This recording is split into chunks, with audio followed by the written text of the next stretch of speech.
The first is called Murder at the Academy Awards, and it's the first in the series, and it's about this woman, guess who she's supposed to be, an interviewer on the red carpet, and her daughter and her little Earth dog, and somebody gets murdered on the red carpet at the Academy Awards, and it's a funny novel that I wrote with a woman named Geraldine Farmer, who's a wonderful comedy writer, and we take you backstage. Everything everyone's going to talk about on the red carpet is in this book, so you really go into the whole thing. You go into backstage at the Kodak Theater, you're on the red carpet, you go into the gift rooms.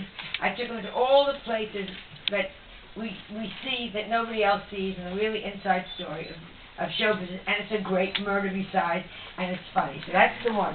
The other one, which is called Men is Stupid and Like Big Boobs, A Woman's Guide to Plastic Surgery, to Beauty to Plastic Surgery, is really a serious book, but I wrote it funny, as if I were talking to you. You know what I mean? Because I'm funny.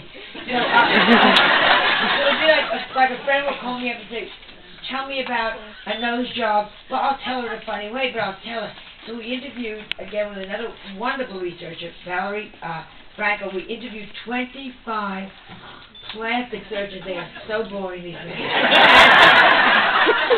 We did this amazing, I think, book, which is going to be absolutely a perennial, because you go with everything you ever want to know about fills, everything you want to know about nose jobs, about tummy tucks, about liposuction, about you name it. There's a chapter on how to find a doctor, how much it should cost you, how long is the recovery, will it hurt, but it's done also that you're not scared. You know, that we did it in a funny way. And so if anybody is thinking of plastic surgery, or has a friend that wants to do it, or it's actually, it's fascinating. I mean, just what they do to you. But, so those are the two books, and they're both doing amazingly at the same time.